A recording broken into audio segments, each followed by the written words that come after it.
अच्छा जनाब, तो अब हमें जो सवाल करना है इनकम एंड एक्सपेंडिचर का, वो हम कर रहे हैं गोल्फ क्लब। गोल्फ क्लब के नाम से एक सवाल है आईकेप के पास पेपर्स का, स्प्रिंग 2013 का, क्वेश्चन नंबर 2 है। तो इस सवाल को ज़रा डिस्कस करेंगे, इस सवाल को ज़रा सॉल्व करेंगे।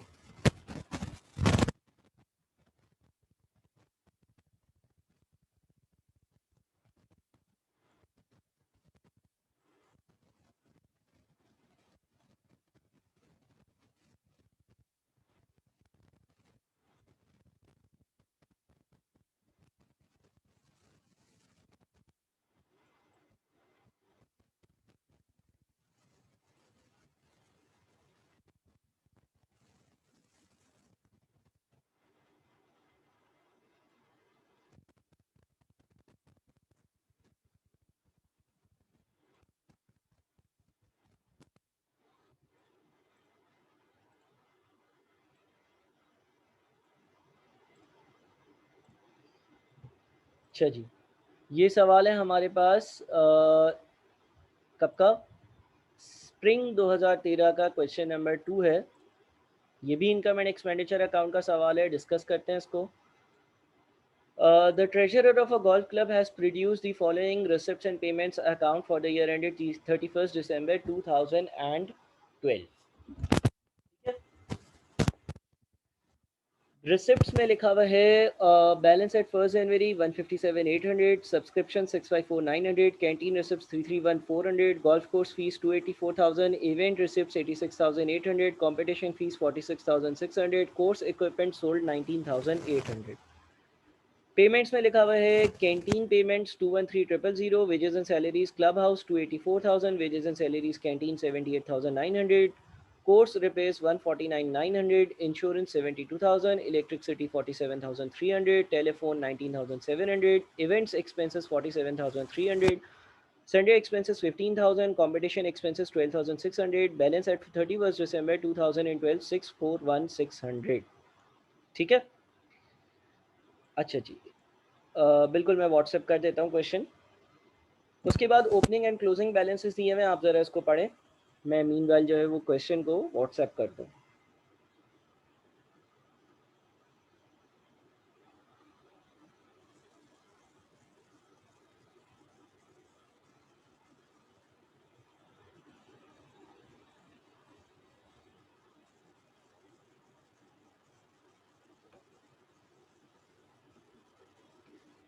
Opening and closing balances of current assets and liabilities.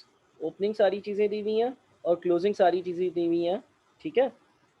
और ओपनिंग और क्लोजिंग में हमें जो चीज़ें दी हुई हैं उसमें है हमारे पास कैंटीन के पेबल्स हैं, कैंटीन की इन्वेंट्री है, सब्सक्रिप्शन एरियर्स है, सब्सक्रिप्शन एडवांस है, टेलीफोन ड्यू है, कॉम्पिटिशन एक्सपेंसेस ड्यू हैं। Fixed assets balances at 1st January 2012 and the applicable depreciation rates are as follows: clubhouse and course fixtures and fittings, course equipment। इसके बाद हमारे पास है the value of club house and course comprises of free hold land and buildings in the ratio of 60:40। Course equipment costing 55,000 was disposed of during the year for 19,800. The equipment had been purchased at 1st January. No depreciation is charged in the year of sale. The insurance premium paid during the year covers the period 1st October 2012 to 30th September 2013. The premium for the previous year amounted to 48,000. Canteen manager is entitled to a bonus equal to 20% of canteen profits after charging his bonus. Canteen trade payables at 31st December includes a debit balance of 6,000. NRV of the opening canteen inventory was 55,200. A canteen trading account for the year ended 31st December 2012। Canteen का trading account बनाना है। ठीक है, canteen का trading account बनाना है। Income and expenditure accounts में हम ऐसे सवाल कर चुके हैं जिसमें हमें कैंटीन वगैरह या कोई एक स्पेसिफिक क्लब में शॉप हो, उसका हमें अलग से जो है वो टी अकाउंट बनाना हो।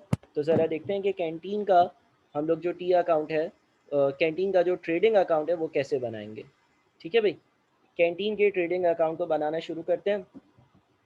उसके लिए हमें ये मालूम करना पड़ेगा कि भाई सबसे पहले तो कैंटीन की रिसिप्ट्स कितनी है। कैंटीन की रिसिप्ट्स यानी कि कैंटीन की सेल्स।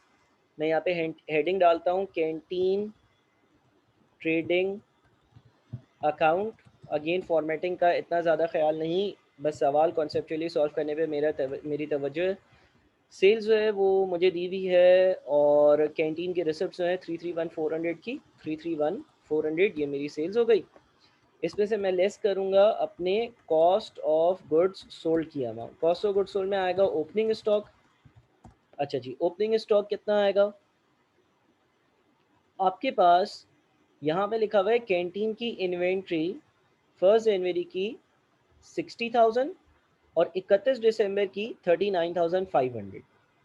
अच्छा, इसके बारे में एक एडिशनल इन्फॉर्मेशन भी है और वो एडिशनल इन्फॉर्मेशन नंबर 8 है। Net realisable value of the opening canteen inventory was 55,200। तो हम अपनी इन्वेंट्री को हमेशा लोअर ऑफ कॉस्ट और एनआरवी पे मेजर करते हैं, तो हम 55,200 पर इसको मेजर करेंगे। हमारी ओपनिंग इन्वेंट्री 55,200 होगी रादर देन के उसको मैं 60,000 पर लिखूं। इसके बाद हमारे पास आएंगी परचेजेस। इसमें हम ऐड करेंगे परचेजेस को। परचेजेस कैसे आएंगी भाई? मैंने पेमेंट साइड देखा, पेमेंट साइड पर कैंटीन के लिए मैंने 2,13,000 की पेमेंट करी है, मोस्ट लाइकली ये परचेजेस के लिए ही होंगी। अच्छा, अब ये पेमेंट करते हैं हम लोग पेएबल्स को। इफेक्टिवली मैं यहाँ पर पेएबल्स का टी अकाउंट बना रहा हूँ। 2,13,000 की पेमेंट है। कैंटीन ट्रेड पेएबल्स जो क्लोजिंग है 55,200 वो ऐड होंगे और 71,000 जो ओपनिंग है वो माइनस होंगे।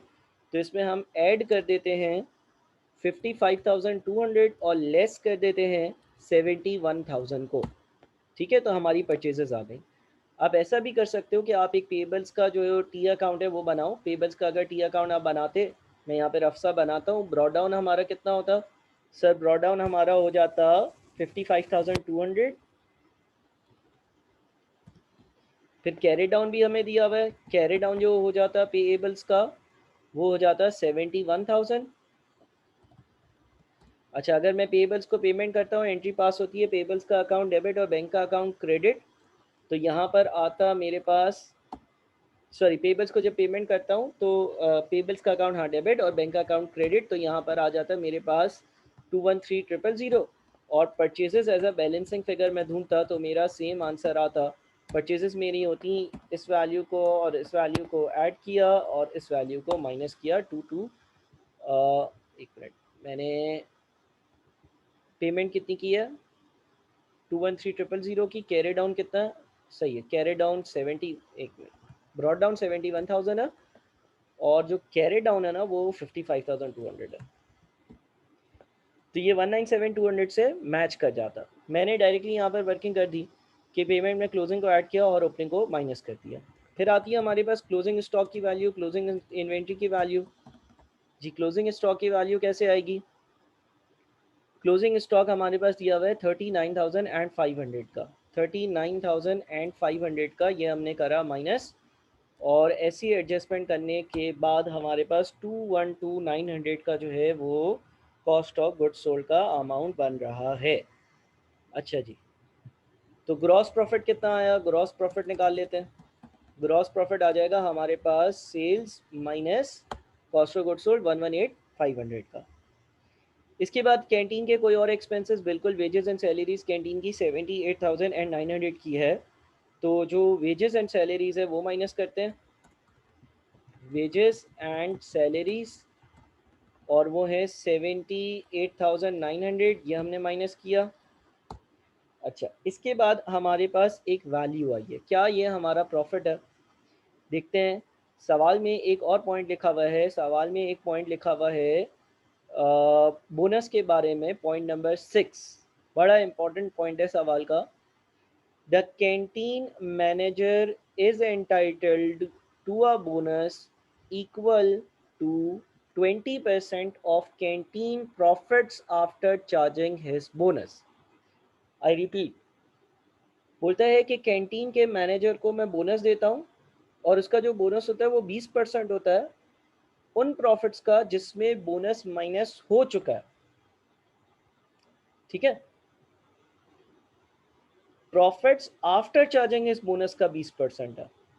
क्या हम 39,600 का 20% लेंगे? नहीं, ये है प्रॉफिट बिफोर बोनस। इसमें से माइनस होगा बोनस। जब बोनस माइनस होगा तो प्रॉफिट आफ्टर बोनस होगा। अब वो ये कहते हैं कि प्रॉफिट आफ्टर बोनस जो है ना, जो प्रॉफिट आफ्टर बोनस है, बोनस उसका 20% है। तो सर ये कैसे ढूंढते हैं हम? इसके लिए आप एक इक्वेशन बना सकते हो, profit before bonus minus bonus is equals to profit after bonus. बिल्कुल सर सही बात है। प्रॉफिट बिफोर बोनस है 39,600। बिल्कुल सर सही बात है। इसमें से मैं बोनस माइनस करूंगा तो क्या आएगा? प्रॉफिट आफ्टर बोनस आएगा सर।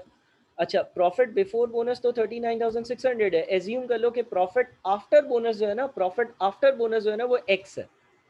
तो ये हमारी इक्वेशन बनेगी 20% X is equals to X. ये कैसे सर? देखो 39,600 इज प्रॉफिट बिफोर बोनस, ये तो आपको दिया हुआ। प्रॉफिट आफ्टर बोनस आप एज्यूम कर लो कि एक्स है, एक्स। ठीक है, 39,600 यानी कि प्रॉफिट बिफोर बोनस में से मैं बोनस हटाऊंगा तो मेरा प्रॉफिट आफ्टर बोनस आएगा। प्रॉफिट आफ्टर बोनस एज्यूम कर लो कि एक्स है। प्रॉफिट बिफोर बोनस जो है वो 39,600 है। बोनस कितना होगा? जो बोनस होगा वो प्रॉफिट आफ्टर बोनस का, प्रॉफिट आफ्टर बोनस का, प्रॉफिट आफ्टर बोनस का मतलब ये हो गया कि एक्स का 20% होगा। इस तरह की इक्वेशन बनाकर सॉल्व कर लो तो ये बनेगा 39,600 is equals to 20% of X. Right side पर जाएगा तो वो 1.20x बन जाएगा। ठीक है ना, 20% एक्स मतलब 0.2x और माइनस 0.2x है तो सीधे हाथ पे जाएगा तो plus 0.2x। X plus 0.2x is 1.2x। तो एक्स आपके पास आ जाएगा 39,600। 39,600 डिवाइडेड बाई 1.2 और 39,600 डिवाइडेड बाई 1.2 जो है वो बनता है 33,000। तो ये 33,000 आपके पास एक्स की वैल्यू या प्रॉफिट आफ्टर बोनस की वैल्यू आई है। प्रॉफिट आफ्टर बोनस 33,000 है, लिहाजा आपका जो बोनस होगा वो इन दोनों का डिफरेंस होगा विच इज़ 6,600। ऑब्वियसली 6,600 आप 39,600 में से माइनस करोगे तो आप 33,000 पर पहुँचोगे। एक तरह से ये इस तरह से कैलकुलेट कर सकते हो। दूसरा काम ये कर सकते हो कि अब आपको क्योंकि प्रॉफिट आफ्टर बोनस मालूम है विच इज़ 33,000, तो आप इसका 20% ले लो। ठीक है, ये एक तरीका है ऐसे सवाल करने का। एक और तरीका भी है जो मैं जो है वो अगली किसी लेक्चर में डिस्कस करूँगा। अच्छा जी, तो ये हमारा कैंटीन का जो अकाउंट है ना वो बन गया। कैंटीन का जो अकाउंट है वो बन गया। कैंटीन का जो ट्रेडिंग अकाउंट था वो बन गया। कैंटीन के ट्रेडिंग अकाउंट के बाद हमें जो चीज़ बनानी है वो है कंपनी का main income and expenditure account. Without wasting any time उसको भी जल्दी से डिस्कस करते हैं। इनकम लिखूंगा मैं। इनकम में एक तो प्रॉफिट, कैंटीन का प्रॉफिट आ रहा, profit from canteen. Profit from canteen कितना आ रहा है भाई? ऊपर अभी हमने कैलकुलेट किया 33,000। ठीक है, इसमें फिर सब्सक्रिप्शन की बारी आती है। अच्छा, सब्सक्रिप्शन का अकाउंट, टी अकाउंट आप बना सकते हो, बहुत बार मैंने क्लासेस में भी बनाया है, उस हिसाब से कर लो। मैं थोड़ी सी डायरेक्ट वर्किंग कर लूँगा।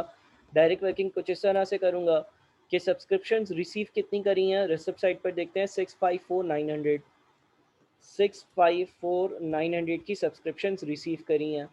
अच्छा, सब्सक्रिप्शंस का जो एडवांस है उसका मतलब ये है कि किसी ने मुझे पहले से सब्सक्रिप्शन दे दिया। अब सब्सक्रिप्शन इन एडवांस 3500 और 35,500 क्लोजिंग आ रहा है, यानी कि अगले साल की 35,500 की सब्सक्रिप्शन अभी से मिल गई है। तो उस 35,500 को हम माइनस करेंगे। I repeat, subscription in advance closing को हम माइनस करेंगे क्योंकि अगले साल की सब्सक्रिप्शन मुझे अभी से मिल गई है। इसका थोड़ा सा हमने लॉजिकली भी सब्सक्रिप्शन अकाउंट को पढ़ा हुआ है।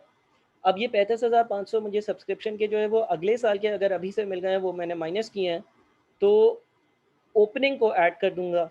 ठीक है, वैसे लॉजिकली मैंने पूरा समझाया है, लेकिन आसानी के लिए ये कर दो कि सब्सक्रिप्शन इन एडवांस क्लोजिंग को अगर माइनस कर रहे हो तो ओपनिंग को ऐड कर दो। ओपनिंग है 55,200। अच्छा, सब्सक्रिप्शन इन एरियर्स 27,600 क्लोजिंग का मतलब ये है कि ये सर्विसेज प्रोवाइड कर दी हैं, पैसा नहीं आया, तो 27,000 और 600 को ऐड कर दो और 15,800 को माइनस कर दो, तो 686,400 की सब्सक्रिप्शन हो गई। इसके बाद रिसिप्ट साइड पर हम देखते हैं, कैंटीन की रिसिप्ट अकाउंट फॉर हो गई। गोल्फ कोर्स फीस आ रही है 284,000। गोल्फ कोर्स फीस 284,000 ये आ गया हमारे पास। इवेंट्स रिसिप्ट है 86,800। कोई आपने इवेंट करवाया है और उससे 86,800 रुपीज़ आए हैं, साथ में अगर मैं पेमेंट्स साइड को देखता हूँ तो मैंने क्या इवेंट्स के लिए एक्सपेंसेस इनकर करे हैं, हाँ 47,300 के। तो मेरा जो प्रॉफिट ऑन इवेंट है वो कैसे आएगा? प्रॉफिट ऑन इवेंट ऐसे आएगा कि आप जो है वो 86,800 की जो रिसिप्ट्स हैं, 86,800 जो आपको मिले हैं उसमें से आप माइनस कर दो 47,300 जो इवेंट के एक्सपेंसेस हैं, यानी कि 39,500 आ गया। अच्छा जी, इसके बाद और कोई चीज़ है? इनकम्स में कंपटीशन की फ़ीस आ रही है, कंपटीशन, प्रॉफिट ऑन कंपटीशन लिखते हैं, profit on competition. Profit on competition में रिसिप्ट साइड पर हमारे पास जो कंपटीशन फ़ीस हमने रिसीव की है वो 46,600 है, ये फ़ीस हमने रिसीव करी है, ठीक है ना? और अगर कोई एक्सपेंसेस है वो माइनस होंगे। अच्छा, कंपटीशन फ़ीस जो है, कंपटीशन फ़ीस 46,600 रिसीव करी है, और एक्सपेंसेस कौन कौन से हैं? देखो, कंपटीशन एक्सपेंसेस 12,601 ये लिखे हुए आ रहे हैं, ये आ गए सर। इसके अलावा कंपटीशन एक्सपेंसेस ड्यू भी 3900 हैं। 3900 के क्लोजिंग ड्यू का मतलब ये है कि ये मुझे पे करने हैं, ये मैंने एक्सपेंसेस इनकर कर लिए हैं। और क्लोजिंग 3200 यानी कि क्लोजिंग लायबिलिटी को हम माइनस करते हैं। अब ये सारी इतनी बेसिक चीज़ें कि मैं बार बार रिपीट करना नहीं चाह रहा हूँ।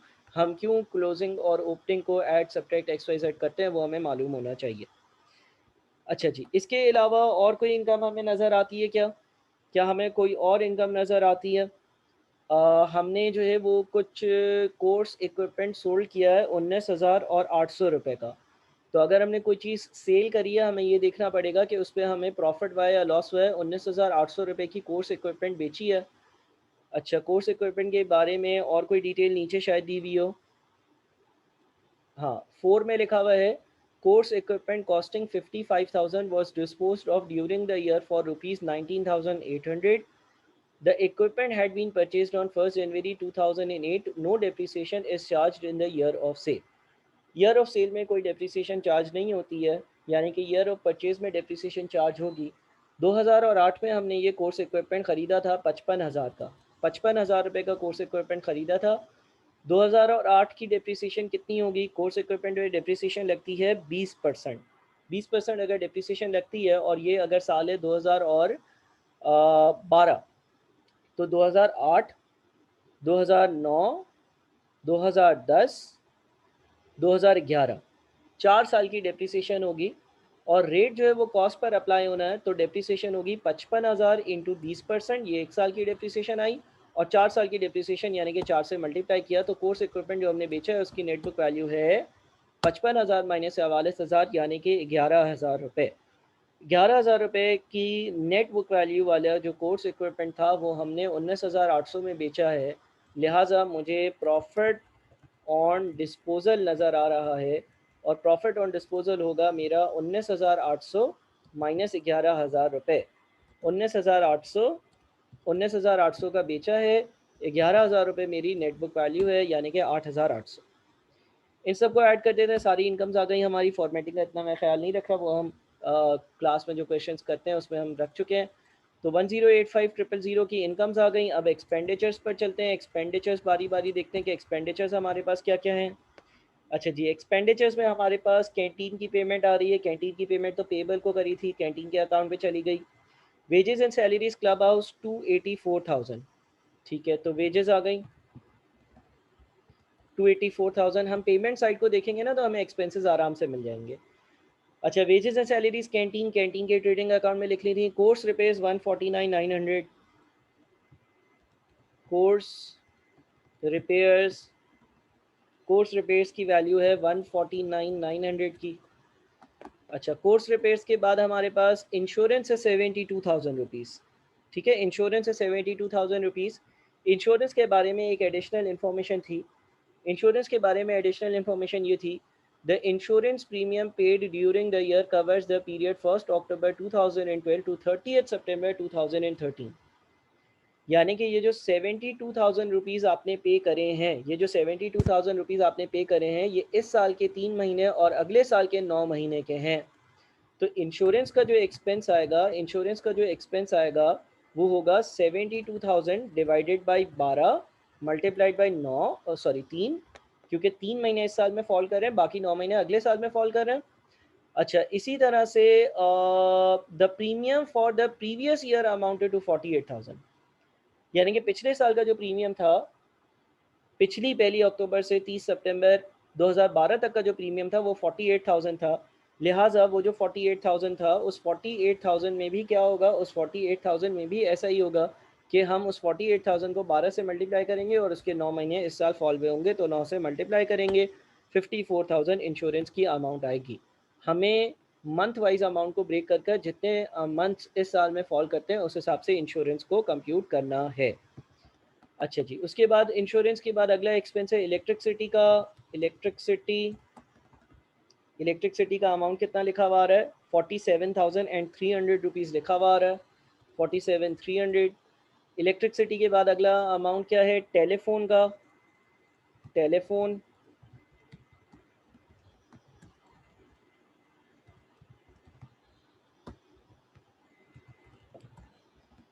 टेलीफोन का जो अमाउंट पे किया है, टेलीफोन का जो अमाउंट पे किया है वो अमाउंट हमने पे किया है 19,700।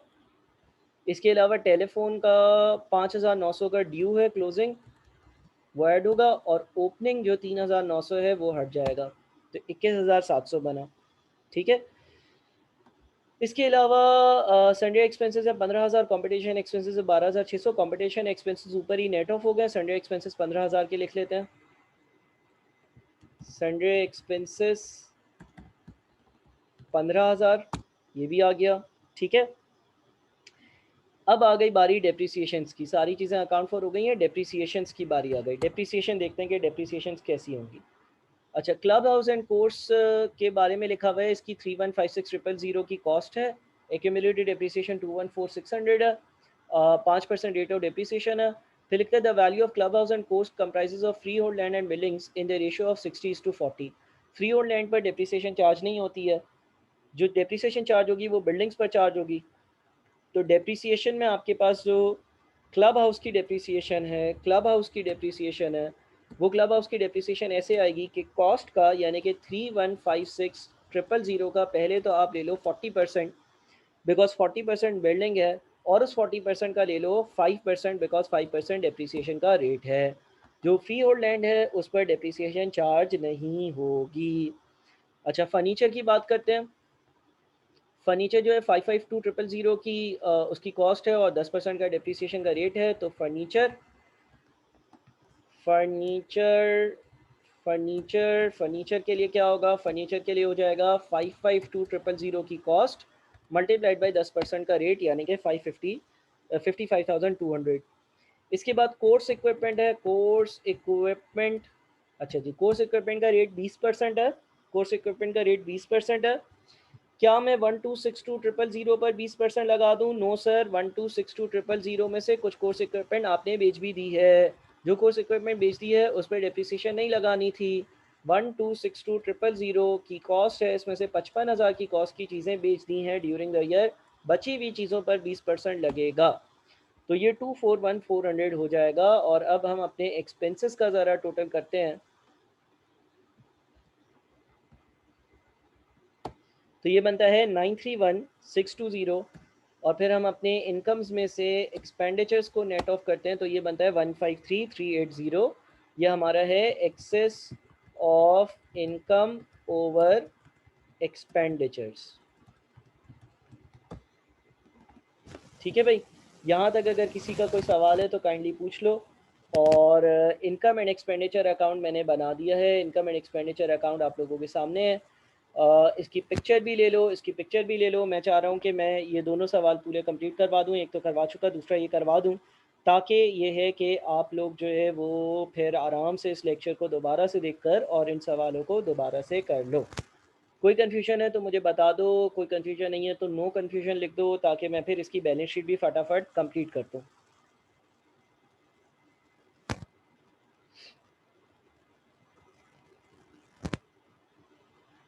ठीक है, पिक्चर भी ले लेना इनकम एंड एक्सपेंडिचर अकाउंट की। मैं 1 मिनट के अंदर अंदर नीचे स्क्रॉल डाउन करके बैलेंस शीट बनाना शुरू कर रहा हूँ।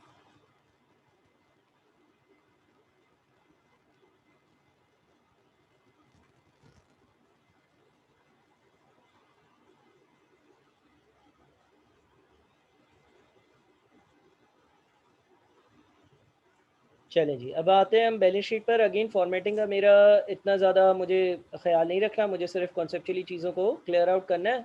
फॉर्मेटिंग हम देख लेंगे। अच्छा जी, एसेट्स आएंगे हमारे। सबसे पहले एसेट्स में हमारे पास जो है वो जो सबसे पहली चीज़ आ सकती है वो आ सकती है लैंड। ठीक है ना। लैंड कितना होगा? लैंड होगा आपका 3156,000 का 60%। सही है भाई। उसके बाद आ जाएगी हमारी बिल्डिंग। अच्छा, बिल्डिंग कितनी होगी भाई? बिल्डिंग के लिए हम लेंगे 3156,000 का 40%, बिकॉज 40% अमाउंट बिल्डिंग का है। इसमें से पिछले सालों की एक्यूमुलेटेड डेप्रिसिएशन ये कि 214,600 को माइनस किया, और इस साल की डेप्रिसिएशन 63,120 दोनों को माइनस किया।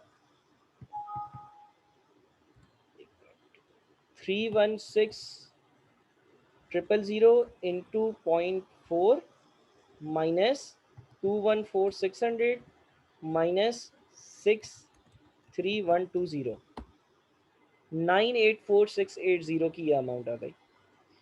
इसके बाद हम चलते हैं फर्नीचर पर, फिक्सर्स एंड फिटिंग्स पर। सॉरी, फिक्सर्स एंड फिटिंग्स जो है 552,000 की कॉस्ट। पिछले सालों की डेप्रिसिएशन 166,000 जो दी हुई है, इस साल की डेप्रिसिएशन जो हमने 552,000 चार्ज करी है, 330,800 आ गया। ठीक है। इसके बाद कोर्स इक्विपमेंट जो है उसके लिए हमारे पास 1,262,000 की अमाउंट ओपनिंग में दी हुई है। इसमें से 55,000 की चीज़ें हम बेच चुके हैं, उसकी कॉस्ट हटा दी। माइनस डेप्रिसिएशन की जब हम बात करेंगे तो हमारे पास 542,000 की एक्यूमुलेटेड डेप्रिसिएशन ओपनिंग दी हुई है। जो चीज़ बेची उसकी डेप्रिसिएशन बुक से हटाते हैं तो 44,000 माइनस, और इस साल जो डेप्रिसिएशन हमने अकाउंट फॉर करी है वो 241,400 है, वो ऐड, तो ये 467,600 आ गया। इसके बाद एसेट्स में अगर कोई सब्सक्रिप्शन इन एरियर्स है 27,600, वो आ जाएगा। सब्सक्रिप्शन इन एरियर्स 27,600 आ गया। इसके बाद अगर कोई एडवांस है, point number 7, canteen trade payables at 31 December 2012 includes a debit balance of 6,000।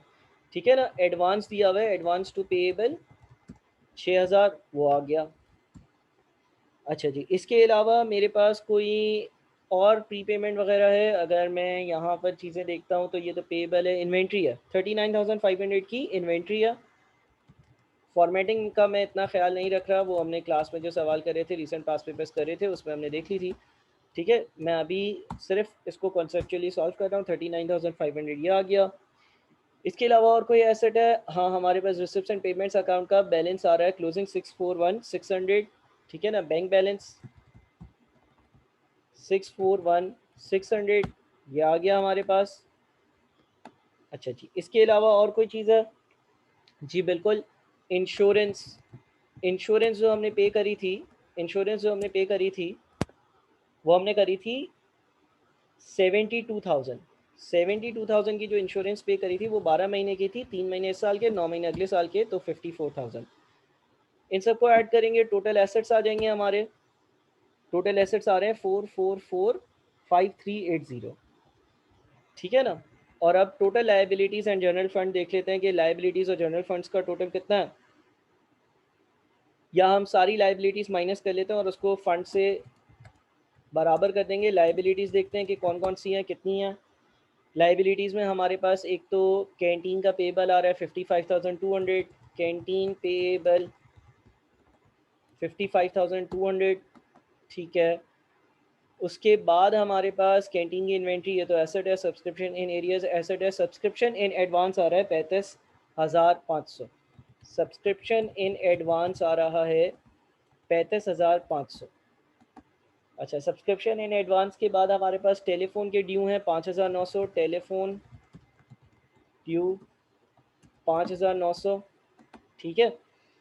Telephone due के बाद भाई हमारे पास कंपटीशन एक्सपेंसेस ड्यू हैं 3,900। Competition expense due 3,900। सही है। इसके अलावा क्या कोई और चीज़ है हमारे पास? हाँ, हमने वो जो एक बोनस कैलकुलेट किया था, बोनस को हमने चार्ज किया था जो मैनेजर को पे करना है, वो बोनस बन रहा था हमारा 6,600 का। ठीक है ना? Bonus payable 6,600। सही है जनाब। तो ये हमारे पास हमारी लाइबिलिटीज़ हो गई, जो कि टोटल 107 बनती हैं। हमने क्या कोई लाइबिलिटी मिस तो नहीं करी है? ट्रेड पेबल्स 61,200 है, फिर 35,500 हैं, फिर 5,900 है, 3,900 है, 6,600 है। ठीक है, कोई लाइबिलिटी मिस तो नहीं करी हमने? अ, हमारे पास कोई और लाइबिलिटी किसी किस्म की कोई नज़र आ रही है? हाँ भाई, जाग रहे हो सब?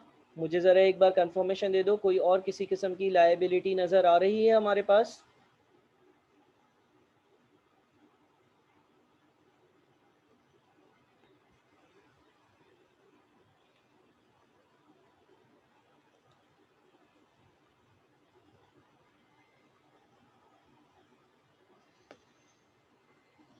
हाँ भाई, कोई और लाइबिलिटी? अच्छा, अब देखो एक चीज़ यहाँ पर याद रखो कि ऊपर हमें जो ये बैलेंस दिया हुआ है ना कैंटीन के ट्रेड पेएबल्स का, इसमें क्लोजिंग में मेरे पास जो है ना कोई पेएबल्स का एडवांस नहीं दिया हुआ। ये जो 55,200 का बैलेंस दिया हुआ है ना, ये मोस्ट लाइकली मुझे नेट बैलेंस दिया हुआ है of this point seven as well. Point seven में लिखा हुआ था canteen trade payables at 31 December 2012 includes a debit balance of 6,000। यानी कि इस 55,200 के क्रेडिट्स में एक डेबिट बैलेंस भी था 6,000 का। तो हम बैलेंस शीट पर दोनों चीज़ों को अलग अलग लिखते हैं। ये जो 55,200 है ना, ये नेट है। नेट कैसे है? देखो, क्रेडिटर्स के क्रेडिट बैलेंसेस होंगे, डेबिट बैलेंसेस होंगे, और एक नेट अमाउंट होगा। जो डेबिट बैलेंस था वो 6,000 का है, जो नेट अमाउंट है वो 55,200 का। तो जो क्रेडिट बैलेंस होगा वो तो मेरे पास 6,000 प्लस 55,200 होगा। अब क्योंकि मैं यहाँ पर एडवांस टू पेएबल्स अलग से मेंशन कर चुका हूँ, क्योंकि यहाँ पर एडवांस टू पेएबल्स अलहदा से मेंशन कर चुका हूँ, तो फिर यहाँ पर मुझे ये जो पेएबल्स है ना कैंटीन्स के, इसको मुझे ग्रॉस कर कर 61,200 पर दिखाना पड़ेगा। ठीक है। और अब हम all assets minus all liabilities से अपने नेट एसेट्स पर आ सकते हैं। हमारे नेट एसेट्स जो होंगे वो all assets minus all liabilities 433,2280 पर आ रहे होंगे। सही है ना? अच्छा, ये बराबर होना चाहिए फंड्स के। फंड्स में क्या क्या आता है? एक तो ओपनिंग आता है, उसके बाद excess of income over expense, यानी कि जो हमने ऊपर कैलकुलेट किया होगा वो आता है, ये वाली वैल्यू। और ऐसा कर कर फिर इन दोनों को ऐड कर कर जो क्लोजिंग आना चाहिए, जो क्लोजिंग आना चाहिए वो हमारा इस अमाउंट से मैच करना चाहिए। ठीक है ना? तो ओपनिंग ओपनिंग देखते हैं। ओपनिंग मुझे बताओ कैसे आएगा? सवाल आप लोगों के सामने है ना। ओपनिंग मुझे बताओ कैसे आएगा? ओपनिंग में all assets minus all liabilities करेंगे, करेक्ट? ठीक है, मैं बस एक कॉल पर बात कर लूँ, आप लोग जो है वो ओपनिंग कैलकुलेट करो, all assets minus all liabilities ज़रा करो। मैं सवाल पर ले जाता हूँ आप लोगों को।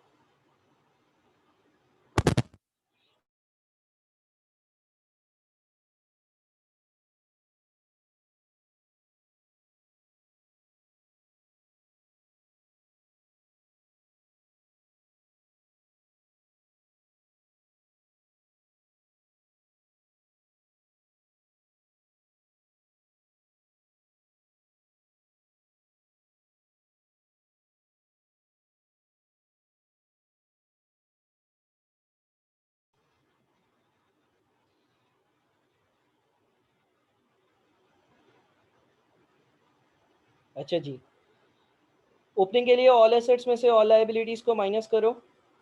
ओपनिंग के लिए all assets minus all liabilities करो।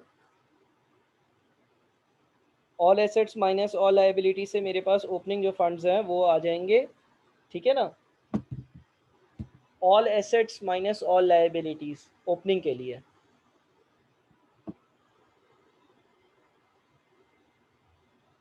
मैं ज़रा चलो करता हूँ, ओपनिंग की वर्किंग करता हूँ। ओपनिंग फंड्स की यहाँ पर वर्किंग करते हैं। पहले सारे एसेट्स लिखते हैं ओपनिंग, ठीक है ना, उसमें से सारी लायबिलिटीज़ को माइनस कर देंगे। अब ये हमारा रफ वर्क होगा। ओपनिंग एसेट्स में हमारे पास एक तो लैंड आएगा। फिक्स एसेट्स की अगर बात करें 3156000 का 60%, 3156000 इंटू 0.6। अच्छा, उसके बाद फिर ओपनिंग में हमारे पास बिल्डिंग्स की वैल्यू आएगी, वो होगी 3156000 का 40%, 3156000 का 40% माइनस इसकी ओपनिंग एक्यूमुलेटेड डेप्रिसिएशन 214600। उसके अलावा ओपनिंग में हमारे पास फर्नीचर फिक्सेस एंड फिटिंग्स आएंगे 552000 माइनस 166000, 552000 माइनस 166000, ठीक है ना, यानी कि 386000 के।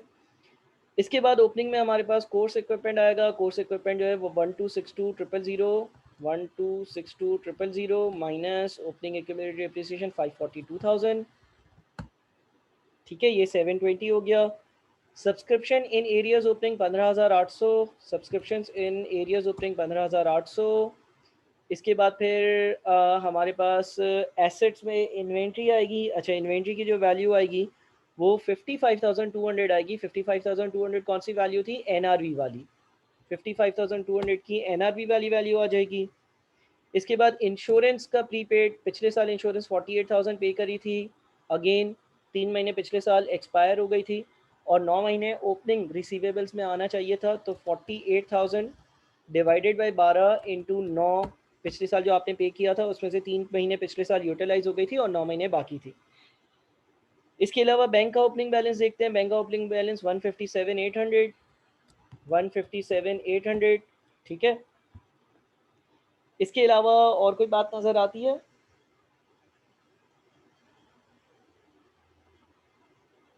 चलो, मेरे ख्याल में ये सारे एसेट्स हो गए हमारे। अब ये क्योंकि रफ वर्किंग है तो आप रफ वर्किंग के तौर पर इसको कर सकते हो। अच्छा, उसके बाद फिर ओपनिंग के सारी लायबिलिटीज़ माइनस करते हैं। ओपनिंग की लायबिलिटीज़ में क्या क्या आएगा भाई?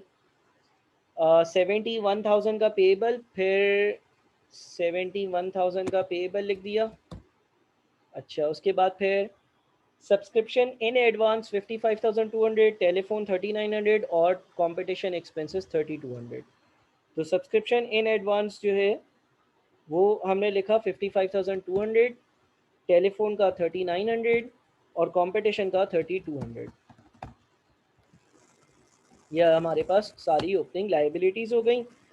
और इस हिसाब से मेरे पास जो ओपनिंग फंड्स आ रहे हैं, वो जो ओपनिंग फंड्स आ रहे हैं वो होंगे 4312200 माइनस 133,300, 417,8,900। क्लोजिंग देखते हैं कि क्या मैच करता है। देखो, क्लोजिंग आपका मैच कर रहा है। सही है भाई। तो होपफुली इस सवाल में भी कोई मसला नहीं है। कोई मसला है तो मुझे बता दो। सही है, दोनों सवालों का रिकॉर्डेड लेक्चर आप लोगों को मिल जाएगा। आप लोग पास पेपर्स जो है वो सामने रख कर, पास पेपर का ईयर सामने रख कर और इसको सॉल्व करना। अभी जो हमने अभी अभी सवाल करा वो कौन से ईयर का है ये भी बता देता हूँ। अभी अभी हमने करा है स्प्रिंग 2013 क्वेश्चन नंबर 2, आईके के पास पेपर्स का स्प्रिंग 2013 का क्वेश्चन नंबर 2, ठीक है जनाब। तो अब ये दो सवाल आज मैंने डिस्कस करे, इन दोनों सवालों की रिकॉर्डिंग आप लोगों को मिल जाएगी। आप लोग अच्छे से ज़रा इसको देखकर कंप्लीट कर लीजिएगा।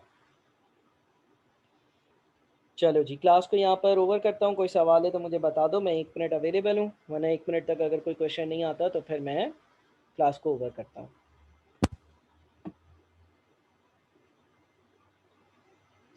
ठीक है, दोनों सवालात आप लोग देख लेना। दोनों सवालात के आपको लेक्चर जो है वो अवेलेबल हो जाएगा, मिल जाएगा। अल्लाह हाफ़िज़।